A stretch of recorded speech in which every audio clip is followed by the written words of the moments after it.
formal. I'm delighted to see you. Thank you for being here. The Fellows program is the signature program of our Humanities Center. And I have to say, we're really having a lot of fun this year. The interdisciplinary conversations and April's projects are quite extraordinary. We take three of the Works in Progress series opportunities in the college, a series supported by the Humanities Center and the Dean's Office to showcase both the work of our fellows, so it's less than a full work in progress opportunity for the fellows, but it is a window into the work of the fellowship group and how we communicate with each other around our project and where we find intersections. Today, at the fellowship theme this year, as I think most of you will know, is Whose Story? I am, by the way, Lori Lefkowitz. I direct the Humanities Center. Our fellows today will talk a little bit about their own projects, and each has made a commitment to say something about how interdisciplinarity informs their work, and at the end there will be opportunities for conversation, and you can ask more about what our experience is like in the fellowship community. I'm going to introduce the fellows in the order in which they will be speaking, which honors something of the chronology of the work of their project. The first is Erika Boeckler, who's an assistant professor in the English department. Her project is called Silent and Invisible Collaborators: How Material Objects Mediate Stories. When she presented, she talked about things like poems with poems on them. Really wonderful. The second presenter is Jonathan Fitzgerald, whom everybody calls Fitz, who's a doctoral candidate also in the English department. And his topic is Setting the Record Straight: Women Literary Journalists Writing Against the Mainstream. The third presenter is Mai'a, who's the Edward W. Brooke Professor of Political Science and an Associate Professor of the Department of Political Science in the International Affairs Program. Her topic is The Ultra-Social World: International Cooperation Against All Odds. And finally, we'll hear from Professor Noemi Voionmaa, and he's the Associate Professor in the Department of Cultures, Societies, and Global Studies, with a topic: Spies, Writers, and Artists, Maternity's Gaze, Paranoia in Latin America's Cold War. I give you Erika.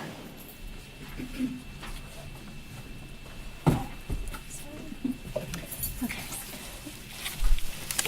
Hi. So my book project is called Writing on Things, and it answers the question of whose story by arguing that the material medium into which a story settles and in which it is transmitted profoundly affects the way we understand, interpret, and take possession of a narrative, and even whether we experience a narrative at all. I believe that a story cannot be extracted from the material forms and the social contexts in which it appears, and my project probes deeply the interaction between a text and the media in which it manifests. But it moves a step further than that. I seek to understand how this interaction between a text and its media affects a reader, both physically and cognitively. Our texts now appear in increasingly different forms that seem to pull away from the material. Our Kindle world encourages readers to believe they're encountering the same text no matter what form it takes, and paper seems more invisible than ever before. In response, my study proposes a crucial deep history of the triangulated relationship between text, human body, and material object. Attending to the physical reveals a large number of factors integral to the reading experience that have been ignored in their collective effect: sound, hand movement, body position, sequentiality, flexibility or rigidity, the visuals of script or font and graphic design, tactility. How does this work in practice? I've chosen to focus on what are called love tokens, or posy objects from the late 15th through the 17th century for three reasons. And here's an example of one of those. First, they are highly emotionally charged due to the fact that lovers exchange them. Second, they carry a verse written in the first person as if the object itself were speaking. And third, they are meant to be felt, looked at, and handled repeatedly and extensively. I became interested in inscribed poems mostly because they have 2 rows of teeth, and so speak the inscription that lies between. And I'm going to pull out my first prop. Fitz actually created 3D printed examples of poems. So this is one of them. So combs intimately whisper their posies into the ears of their beloved as they run their teeth through a beloved's hair. So visual depictions of these combs almost always show the object near the ear like a telephone receiver.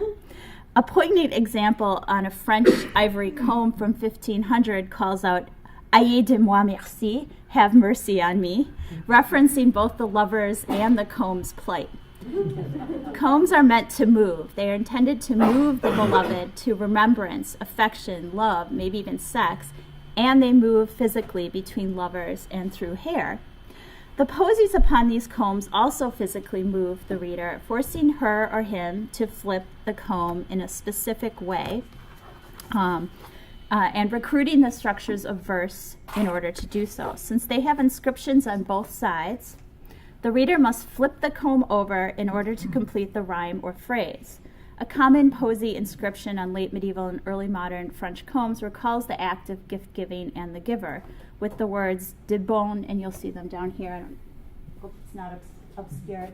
De bon cœur je le donne, but the rhyme almost ignores the heart cœur.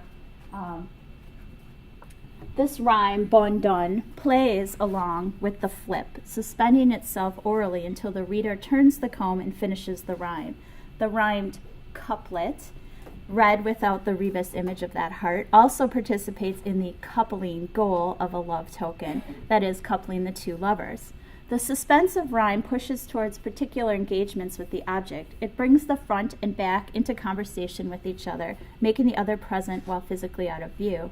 A stunning example of a French-speaking comb appears in the unusual full-length portrait from around 1600 of Elizabeth Roseley, Countess of Southampton, maid of honor at Queen Elizabeth I's court, but best known today as the wife of Shakespeare's patron, Count Henry Roseley, who is the dedicatee of Venus and Adonis and the Rape of Lucrece, and potentially the sonnets, so Shakespeare's major poems. Some speculate that she may have played the Dark Lady in the sonnet's famed salacious love triangle. In this boudoir painting, made for the Count's private consumption, the Countess prominently displays, just in front of her ear, an enormous inscribed comb over half the size of her head. So this is pretty close to the actual size. The comb is a focal highlight of the painting, drawing attention to the speaking comb's line, "Menez-moi doucement, take me gently." Such objects help us understand books as material objects, and that books are manipulating our bodies physically in ways similar to the love tokens. Since books are so much a part of our quotidian everyday lives, it is easy to forget that these 2 constitute another kind of writing on things. The last example from today demonstrates this well. It shows the constant negotiations between books and other media, and you have you should have a handout of this. This printed comb also appears as a love token in a narrative, namely William Brown's Britannia's Pastorals. In this poem, 12 swains present their ladies with some classic gifts and some completely bizarre gifts, accompanied by posies. Like its physical comb counterparts, this comb poem forces us to handle the book in a particular way. The comb poem prints the left set of tines upside down, causing one to use both sets of teeth, in a turn reminiscent of the flipped inscribed combs we saw above. The ending of the poem itself incorporates the upcoming act of rewriting the book. Do so, and to love be turning, else each heart it will be burning. Emphasizing its multi-directional reading practices, the comb poem also contains an acrostic verse that completes the combing. That is to say, you have to flip the book in order to read the left tines, and here's the acrostic that I've written out for you. Love's knot, if tried, may be untied. But rather than untangle, the movement of the comb instead generates additional hairy entanglements. Gift 11, the love knot on your paper, appears next as the imaginative direct result of twisting and turning the book. Love knots were also often made out of a beloved's hair. As I worked with this text, I realized that not only did the reader move the book at the wish of the text, in other words, the text manipulated my own body into a particular performance. So if you try to read that love knot, you'll find you're gonna have to move the book. And the book's actually, I don't know if you could tell from this picture that I took this is Wellesley College. It's actually fairly large. So you're moving a pretty large book around in order to read it. Okay. So I encourage you to manipulate your piece of paper and get the real feel of this. Inscribed objects help us remember the thinginess of books and the way the things of the world exert their influence over our minds and bodies. Scholars are considering what different kinds of cognitive reading experiences come from reading on a screen versus reading a physical book. What about writing on a pair of gloves as you pull them on? How is reading a book about a crime made out of the very criminal's own skin really exist, different from reading the same story on your Kindle? How does a book with endnotes, this is more a quotidian example, how does a book with endnotes make you read it differently than one with footnotes? So I can't answer all of the many questions I have about this triangulated relationship of text, media, and human bodies, but I do know that I need to work across disciplines in order to do so. I want to close with a short comment about interdisciplinarity, since that's our common thread in our group. My project is obviously crosshatched between art history and literary studies. I also aim to recruit theories of haptics, that is the science of touch and movement, eco-materialism, the study of material agencies, and perhaps property law, perhaps cognitive science, and I think I have a lot to learn from contemporary bookmakers. It's true that interdisciplinary work helps one see one's own disciplinary assumptions more clearly. Writing on things has helped me identify an entrenched part of the literary canon, that is, poetic writing on things other than paper or animal skins. Reading writing on things brings new historical voices from different social classes as well as new materials into consideration. Finally, I realized that drawing on interdisciplinary methods offers a new way of valuing the striking performative literary inventiveness of this critically neglected genre.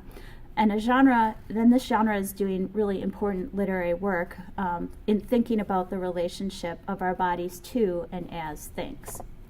So with that, I'll end.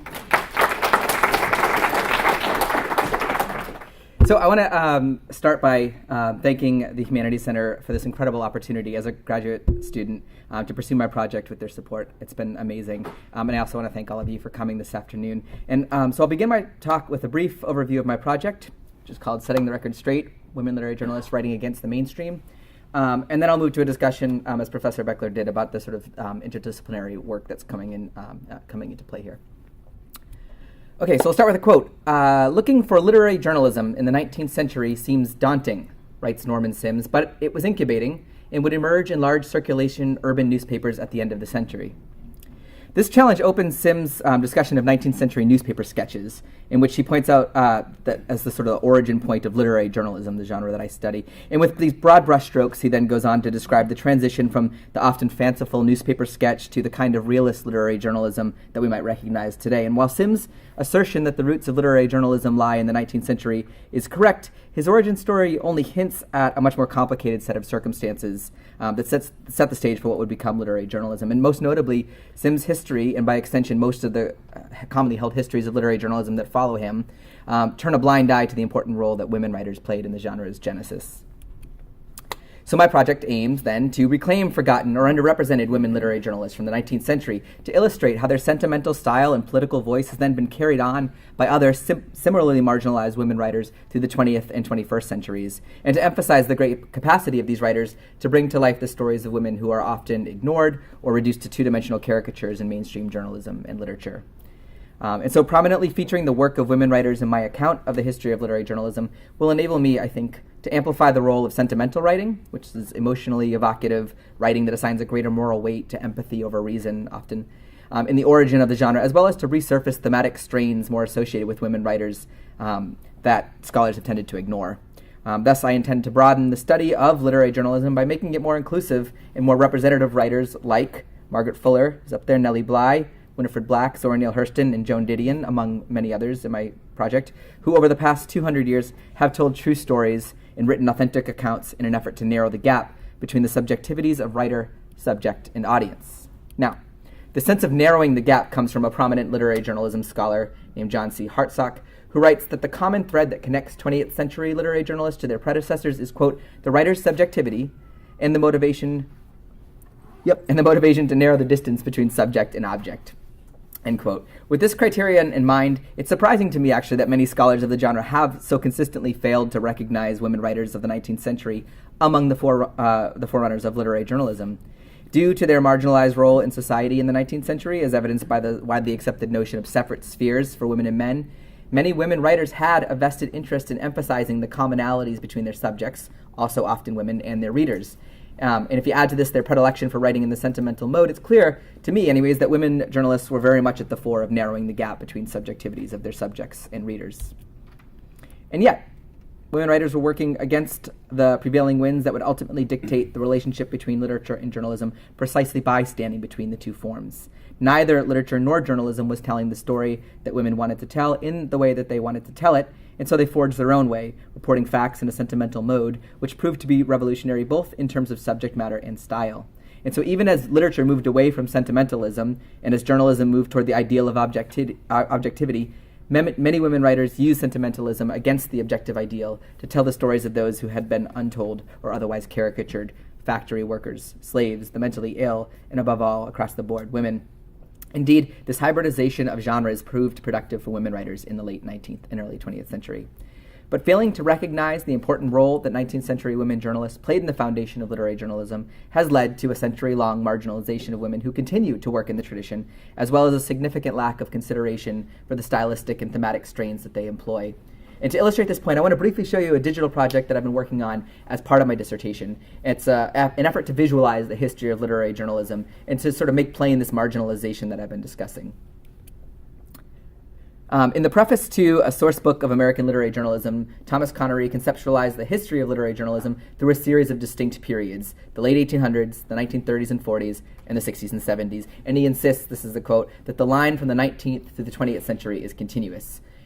As I began to consider the history of literary journalism, I wondered if the continuous line truly existed, and further, whether or not I could visualize it. So in part, as what I call an act of productive procrastination, I decided to try to see if I could visualize that history using methods for the digital humanities. In order to make the distinct periods of literary journalism as well as the continuous line visible, I created this visualization based on a comprehensive bibliography of the genre that I'm compiling by mining and combining already extant bibliographies and then adding my own sources as well. And so indeed here you can see the three historical periods, the 1800s, the 1930s and 40s, or the late 1800s I should say is a little bump there, the 1930s and 40s and the 60s and 70s, and then there's an emerging sort of period around the turn of the century. And just to clarify a little bit, so primary works and secondary works, we're mostly considering primary works here in terms of that continuous line. And this isn't, all this represents is all of the bibliographies that scholars of literary journalism sort of put at the end of their book or publish in their journal or sort of anywhere I could find these collections, and I took out duplicates and put it into this form. And you can actually sort of see these moments. But here's a visualization in which I showed the timeline colored by gender. And the first thing you'll notice, so women are up top, men are down the bottom. The first thing you'll notice is that the male authors far outnumber the women authors that are listed in these bibliographies. In 1992, which is that sort of spire there, the tallest spire, 38 of those publications there were written by men, while only 10 were written by women. And again, this isn't like, this is all I'm not claiming that this is anything that was written by anybody, but these are the things that are collected. And as the bar graph makes clear, this pattern is seen right across the timeline. So as a person who's interested in the 19th century roots of the genre, what's even more striking to me is that from all the sources I've pulled together, the earliest publication by a woman is in 1936, and we don't have time for the fun guessing game I usually do there, but it's Martha Gellhorn's The Trouble I've Seen. It's about the sort of traveling around the Great Depression. So, okay, far fewer women than men were publishing in the 19th and early 20th century. We'll take that. But where are the people like Margaret Fuller who've discussed Nellie Bly, Catherine Williams, or Winifred Black, just to name a few? So, my project then is an effort to reclaim the writing of these early literary journalists and to show the ways in which the styles that they employed and the concerns that preoccupied them, namely, again, working against the objectification of women, first in sensational and then in so-called objective journalism, continues to be an animating factor in the work of those that followed. So to do so, I address the ways that female subjects are typically objectified in mainstream journalism, and then I highlight several female literary journalists who work against that objectification. And I argue that women, when their stories are told in the mainstream press, are often constrained to preconceived notions of gender roles or sensationalized as cold-blooded killers or hapless victims. They're made to serve as symbols of sort of cultural master narratives, or they're stereotyped as microcosmic representations of a larger demographic. Each of the women that I discuss have, by some scholars, been recognized as writers of literary journalism, and yet their work is greatly underrepresented in contemporary discussions of the genre. And while their styles differ, and in some cases do actually sort of challenge the notion of what has come to constitute literary journalism, they are unified in their effort to narrow the gap between the subjectivities of author, reader, and subject. Okay, so just to close by looking at a little bit of the sort of interdisciplinary methods that are used here. As you've seen, my work is informed by digital humanities work that I do, this kind of thing, but also text analysis comes to bear. Also literary history, media studies, feminist and race theories, and intersectionality. In the short time that I have left, I will focus on literary history, media studies, and intersectionality very briefly. Literary history.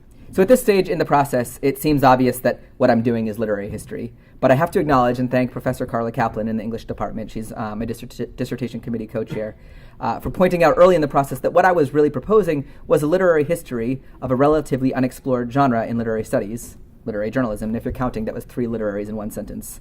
This is kidding. It's true that for a major thrust of my work is actually to show how literary journalism grew up alongside what we now just call literature. They share a common lineage, as well as many common attributes and goals. But for a number of reasons, literary journalism has long been marginalized, just as sentimental literature has also been the victim of marginalization for a long time in literary studies. So this awareness really frames a significant aspect of what I'm attempting to do in my project, which is to claim, again, literary journalism as a worthy field of study for English scholars. Media studies. I think it's becoming increasingly clear for scholars of literature, as Professor Boeckler's presentation demonstrates, that, to quote Marshall McLuhan, the medium is the message, or if they haven't fully bought McLuhan's adage, there's at least an acknowledgement that the study of literature should include its means of transmission as well. This has proven especially true when it comes to literary journalism, as its history is so closely tied to the evolution of media through time.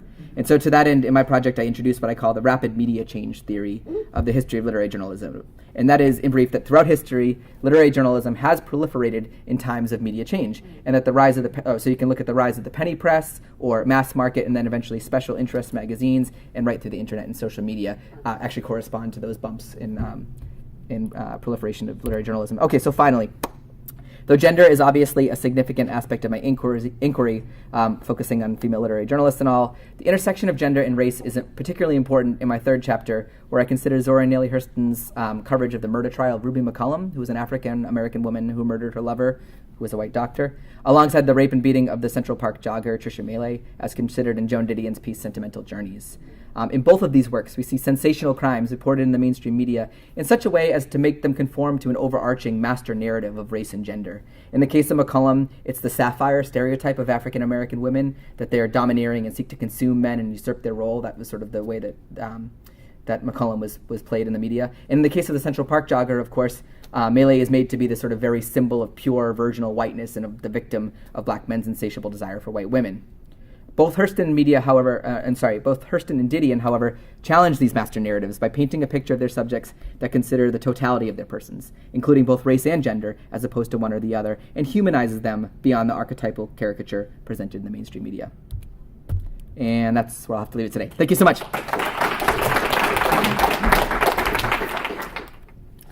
Thank you very much for coming to our panel.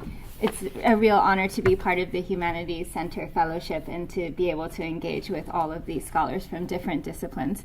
I'm just going to briefly present my current book project called The Ultra-Social World: International Cooperation Against All Odds. I still have the date from when I presented it in our actual seminar. But it's a book project. It's at a very early stage, and it essentially tries to grapple with some of the very foundations of my discipline, which is international relations. So I start with this, and this is how I kind of connect with the theme of our year of study in the Humanities Center with narratives, essentially recognizing that the narratives surrounding international relations are really infused with many assumptions about human nature, even though it's almost sort of taboo to even mention the fact that international relations theory makes assumptions about human nature. So this, I think, then permeates everywhere. So everyone from journalists to political commentators to government leaders, even the average person on the street reflects this same narrative about international relations, which is generally understood in power terms, that human beings are basically naturally predisposed to pursuing material self-interest in a kind of rationalist way. Because they can't trust each other, the world is a dangerous place, everyone is in competition with each other, and this is sort of the state of affairs on the world stage. I think that much of this does actually derive from international relations theory, because many of us are, invited to write op-eds. We're interviewed on CNN and kind of commenting on all of this and essentially diffusing and exporting the foundations of international relations theory into the common everyday narrative. So some of the most basic elements of this include the assumption that man is self-interested, as I mentioned, material maximizing, mainly concerned with survival. International relations is characterized by anarchy, which means, there's no overarching government on the world stage, although some in the past have wanted a kind of world government, but it doesn't exist, so there's no trust in the system. It has to be governed by competition. And more recently, in the past 20 years or so, other theories have emerged to criticize these assumptions, mainly feminist international relations theory and constructivism, but because they're sort of late to the game, they're still forced to grapple with the foundational assumptions and basically deal with the kind of null hypothesis that by default man is self-interested. So this kind of basically positions the entire debate in a place that I think is completely erroneous and actually is doing harm. And there's a danger of a self-fulfilling prophecy in all of this. So as we go chronologically through history, I'm sort of the world today. And looking at the world today, we're in this period of really strong cynicism and pessimism about the international system, despite the fact that we're actually well into a period of what many have called the long peace, in that the biggest or richest 44 countries in the international system have not gone to war with each other since World War II. It's not to say that the world is more peaceful on the whole, although Steven Pinker would argue that it is. There's still quite a bit of violence, but in terms of international war, we're in this period of long peace. So what I want to do in this project is basically change the starting point for international relations theorizing. And to bring in a variety of interdisciplinary discoveries from other fields to really destabilize these initial assumptions. So basically, I started my research with looking at disciplines such as neuroscience, anthropology, evolutionary biology, cognitive psychology, ecology, and so on. Really, you can look at almost all of the sciences and social sciences and some humanities beyond political science to find quite strong evidence that humans are actually ultra-social beings. And I'll just go back to this slide, which has the definition. Ultrasociality is defined as a human predisposition to be other-regarding, empathic, and inclined towards seeking wide-scale cooperation, even among strangers. So much of the findings in these fields is based on lab experiments, big data analysis, neuroimaging, field observations, and they consistently find that humans are actually ultra-social as opposed to materially self-interested. So, for example, evolutionary biologists, they don't define cooperation as the lowest common denominator, which is what political scientists do, many political scientists. They actually define a cooperator as someone who pays a cost for another to receive a benefit. They're talking about altruism or restraint from competition. So many evolutionary biologists recognize that humans aren't just social beings, they're ultra-social beings. There's evidence of even politically uncentralized large societies cooperating with each other. So what I want to do in this book is to be the first major study in book form to bring this interdisciplinary research into international relations and change the way that we talk about international cooperation. So you can see here the tentative case studies that I just listed out. I have started quite a bit of research on the European Union, which is my area of expertise. But I also want to look at the transnational climate change regime that has emerged in the past 10 years, even despite some resistance from governments to signing a binding climate change treaty, the transnational nuclear weapons taboo, and the international space cooperation. So I'm going to use archival research, interviews, participant observation, and so on. But just to give you a sense of what I'm looking at here in these other fields, Jeremy Rifkin writes this on page 1 of his book, A Radical New View of Human Nature is Emerging in the Biological and Cognitive Sciences, Creating Controversy. Recent discoveries in brain science and child development are forcing us to rethink the long-held belief that human beings are by nature aggressive, materialistic, and so on. So there's this strong evidence that he sort of compiles about empathy. And then looking at some work by political scientists in collaboration with biologists and others, really pointing out what's missing in my field, which is that many in the field are not actually drawing upon these other fields of study. And so many of the things that we would normally study are making advancements in these other fields where they take things seriously that we might learn from neuroscience and other things. And this book by Matthew Lieberman also talks about the social nature of our brain. And how there's quite a bit at stake, actually, because our societal institutions have been built before these discoveries of how human cooperation and behavior works. And they've been built based on erroneous foundations and theories. So it's not just the problem of the narratives that I'm talking about that I think permeate our society in talking about international relations, but also the institutional foundations of how the world works on multiple levels. So I won't go through a bunch of the other quotes that I have compiled, but just kind of skip to this preliminary argument that I'm planning to address in the case studies in the last few seconds that I have. That basically I do find that there is support if we start from a different place in investigating international relations, that there is something important about ideas, and especially optimistic, forward-looking, and transformational ideas that we can trace through the cases that I'm planning to examine, showing that humans on a large scale, through their propensity to cooperate, are able to learn and adapt very quickly, that they are drawn more to these kinds of ideas than to others.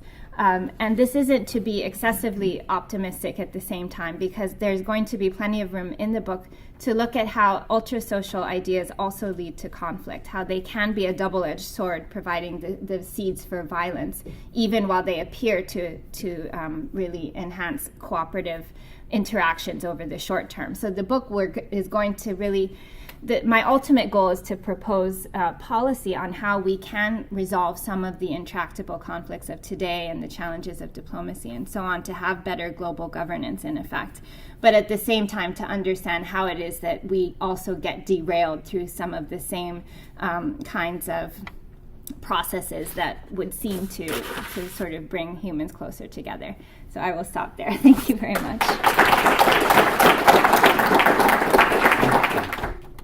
Well, thanks for coming, and special thanks to the fellows at the Institute. As you will see, my project is extremely broad, and it is interdisciplinary. I think. It is about Latin American literature, cultural studies, area studies, surveillance studies, history, art history, philosophy, political philosophy, history of science, literary theory, memory studies, archival studies, among other things. It is about writers and spies during the Cold War. I use different police and secret services archives to study how and why writers were being spied on, and what they did about it, if anything, and how we can connect that to the literary production, and vice versa. The vice versa part is very important. And it's also about many other things. It's about modernity and its gaze and how it functions and works during the dictatorships in Latin America. So in the next 8 minutes, I will tell you 4 stories that I hope will show this interdisciplinary character I'm talking about. I'm still trying to make sense of the stories and how to put them together. I don't know how to do that yet. Guatemala. In July 2005, workers of the Institution of the Procurator of Human Rights were assigned to check the possible existence of explosives in the building that used to be the National Police Hospital in Zone 6 of Guatemala City. The explosives they found, however, were of a totally different nature as expected. In several rooms, and mostly in very bad shape, moldy and eaten by rats, there were approximately 80 million folios, almost 5 miles of documents. After a first scrutiny, they realized that those were documents belonging to the National Police Archive dating from 1882 to 1997. The largest discovery of secret documents in all of Latin America that, of course, had been denied before, the existence of it. 31 million documents are dated between 1960 and 1996, the years of the Civil War in Guatemala. Searching 30 million documents is a rather complicated task, but we can start to make an idea of how the police surveillance and the control worked. A society of orejas, or informants, a government with an ideological anti-communism that was even extreme for the US administration in the 50s. In 1979, Chilean writer and member of the Communist Party, exiled from his country, Carlos Cerda, arrived in Karl-Marx-Stadt in the DDR. After the coup, he went first to Colombia, but then he preferred the cold and depressing weather of East Germany. So Cerda was, like some of you here, a university professor. He taught Latin American literature, and he was also a writer. Accordingly, the German government thought that it was a good idea to offer him a position as a professor at the university in Leipzig, teaching what he knew. So he was a professor there. On one morning, it was already winter. Before going to teach, Cerda stopped at a store to get 2 undershirts, 3 pairs of socks, and an immersion heater, all for 71 marks and 65 pfennig. He lines up to pay, but in a very un-German way, the line moves very slowly. Too slow, 5, 10, 20 minutes. So verdammt nochmal, said perhaps Cerda, practicing his German, I will be late for class. So he decides to leave the store with the stuff he was going to buy, telling to himself that he would come back later to pay. Curiously, that day nothing happens. The next day, though, he is approached by a tall guy wearing a grey coat. Gnosis Cerda, and he tells him that he's from the government and that given what happened yesterday at the store, his situation as an immigrant with special rights could be jeopardized. Cerda apologizes and offers to pay the money on the spot, 9.9. That's not the problem. The agent starts talking about the Latin American community in the city, asking what he knew about some people. The following day, Cerda is approached again.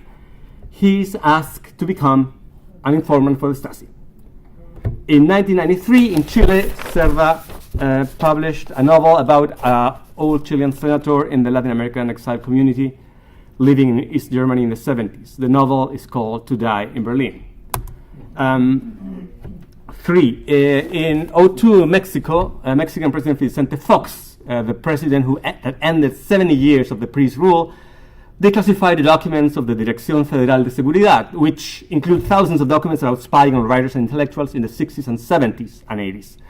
In the pages, we learn how writers were constantly tailed and watched over. Secret agents attended their talks, followed them to the doctor and the bar, and even read the books, and then reported back to the superiors. Among these writers that were being spied on is Carlos Fuentes, Octavio Paz, and Gabriel Garcia Marquez.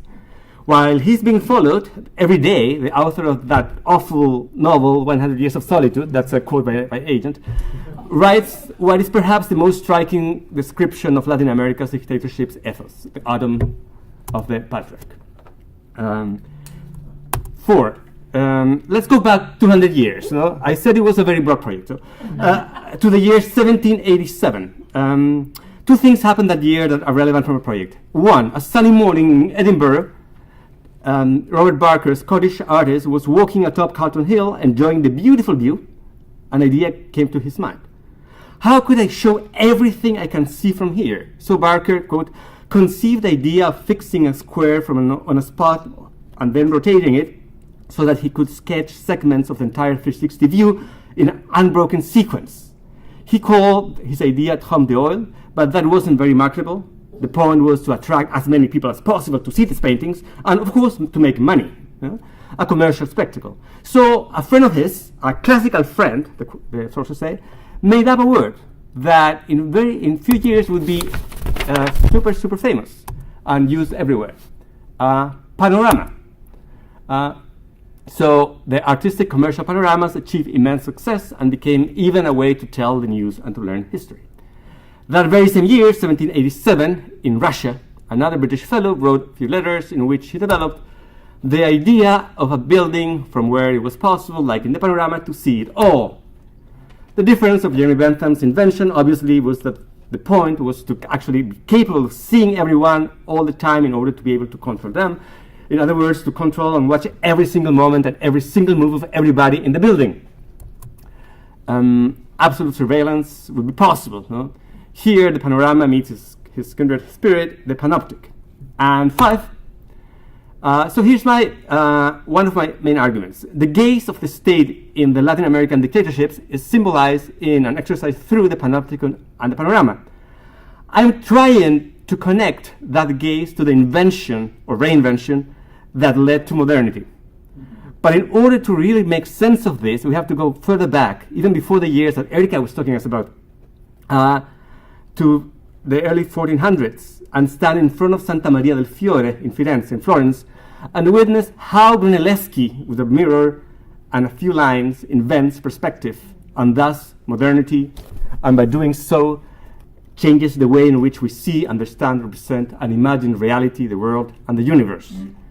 And of course, this explains WikiLeaks, Snowden, and the Russian interference in the US elections. But my project, at least for now, does not talk about that.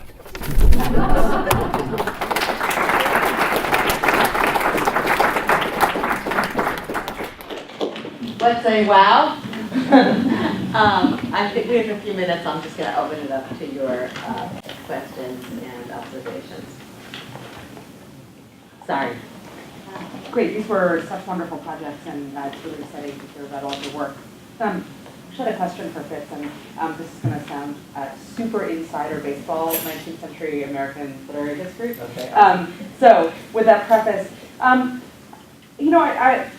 spent a lot of time on the genre of the city mysteries, and I'm interested in the idea of literary journalism as you're phrasing it. I mean, in some ways, it seems to me like the city mystery genre and the people who participated in it, they were often journalists themselves.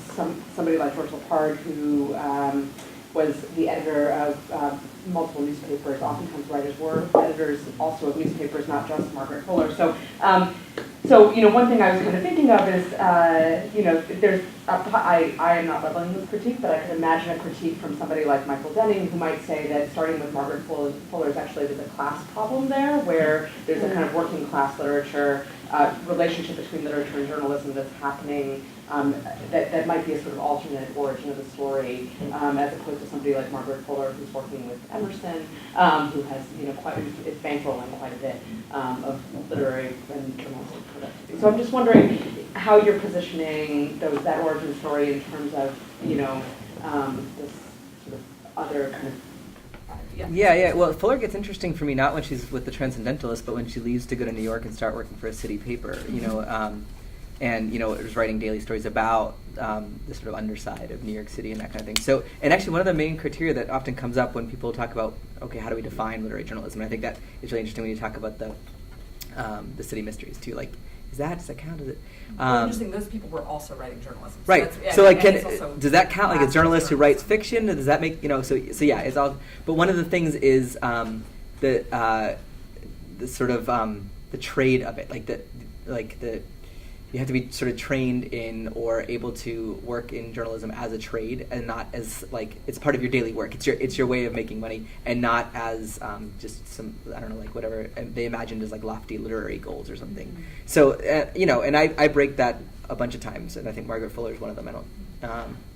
Though I don't know. I mean, a lot of what you read about her motivation for what she's writing is, like, when am I going to get my next paycheck, and can I go to Europe? So, yeah, I think it's really interesting. But I would like to hope that I'm trying to stay as close to that sort of on the ground as opposed to the transcendentalist sort of other possible origin story. It's a good question. Thank you. Yes. Tell us who you are, please. Yes, my name is Alicia Verticelli. I'm a doctoral candidate in political science here at UC. Thank you all so much. It's really nice to be exposed to some of these different disciplines. But my question, as you can guess, is for Mai'a class. And so I think thank you for sharing your project. It's so interesting and fascinating. My question was related to the theoretical underpinnings of your project, because I feel like political science, as you well explained, is so soaked in this notion that we borrowed from economics of, the kind of strategic and rational calculations in human nature, and, which translates into a utility function. Then that utility function can be defined in, nukes or military capabilities, or it can be defined in dollars, and that's pretty easy, or in votes, according to what domains you're in. But it has to have some tangible ways of doing it. And I feel like so far, some of the major attempts to incorporate other disciplines or other things that go towards what you're trying to say has been to expand this utility function, right? So let's bring altruism into the utility function, or let's bring these, which is an awkward way to do it, but has allowed people to keep publishing in mainstream political science journals. So I feel like in what way, can you speak a little bit into how you're trying to incorporate these things and how that's different from the standard view of utility function, cost benefit, whatever those benefits are? Yeah, that's a great question, Alicia. Thank you for asking it. I'm still working things out, but I guess the way that I'm approaching it is more as a kind of ontology, as opposed to just expanding and adding more variables to kind of quantitative calculations. But I want my methodology as well to be interdisciplinary, not just kind of the literature and findings that I'm drawing upon. So I hope to write this book in a way that would be accessible across the board to broad audiences, and to basically start with, if we know these things to be true from all of these scientific discoveries, how can we theorize differently from this starting point? And so the process is really to look at societal level impetuses towards elite level decisions, and to look at cases where you wouldn't expect that cooperation would be the outcome. So I guess it's just at a totally different kind of vectoring in from some of these other approaches that try to bring it in, and I think that they have been kind of flawed in the way that they've gone about it, because they're still making a lot of assumptions without any empirical record to kind of back it up. So. I'm Matthew Smith, I'm in philosophy. This is also from Mai'a. Okay. So there's all these histories, and there's a philosophical history of ultra-social theories, starting with Aristotle, of course, who's an animal. But so Aristotle, Hume, and say anyone who, even Locke could be read that way to some degree, up to some of the German idealists, up to someone I'm sure you know very well, Philip Pettit. I mean, I think that, but that's just sticking with Hume, for example. He's like, look, there is no sense of self without other, in a very broad sense. I mean, he rejects a sort of individualist view quite famously, yet he also emphasizes the importance of how that generates a sense of difference, right? So belonging always comes with a sense that people are outside of the circle of sociality with which you identify. So I wonder, on your view, since you're going global, as it were, where there is room, if there's going to be room for that sort of difference or animosity, perhaps, or whatever, that emerges, that it seems that all these theorists seem to think was concomitant with the essential sociality of humanity. I think Rhodius is another example. Yeah, that's a great question. I mentioned, I think that I am going to really try to grapple with philosophy in all of this, because I think that's part of the way in which IR got derailed, is they had all these options from historical political philosophy and then just kind of glommed onto Hobbes for some reason and then took off with it.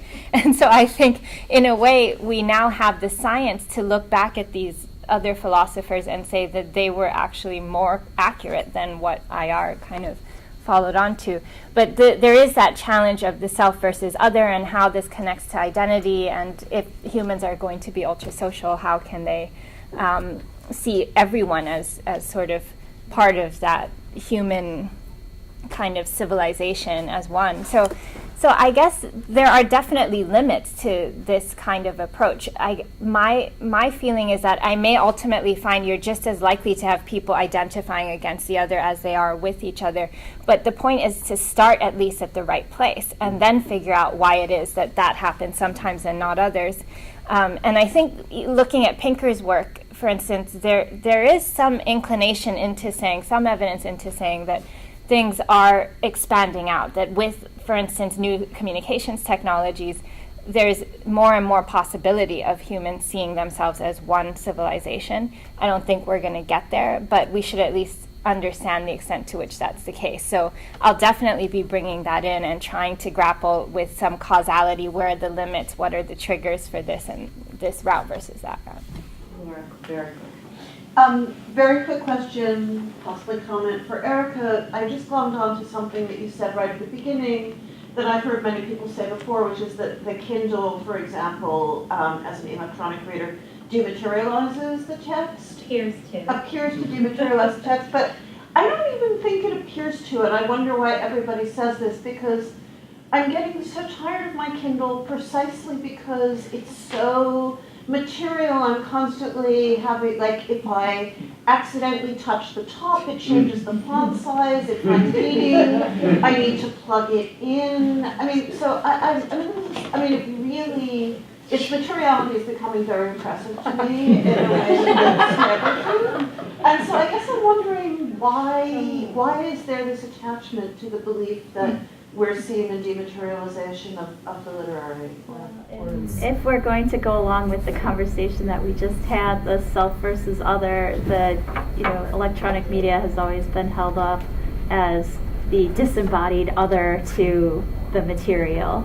And of course, there's a lot of great work, like Matt Kirschenbaum's work that you know, that strives to remind us how material those forms are. But I think in the popular imagination, Kindle is like the foil to the printed book, right? I'm not denying the Kindle's very real material presence, but I feel like I need to draw on that strain of presentism and the text in the popular imagination, the dematerialized text in the popular imagination, in order to remind us of the material text at hand and how it's doing things. Kindle's doing things as well. So we can use, I feel like, othering that and othering paper through material objects helps us to come back to those and understand them better. So I am sorry that we're out of time, but I do want to, yes, thank you all. The conversation could have gone on much longer, and that had we allowed it to, you would have had an even richer sense of the ways in which questions from other disciplines have been productive for the fellows. I often tell my students that to know anything, you need to know everything. And the difference between tragedy and comedy is whether you know what you need to know in time.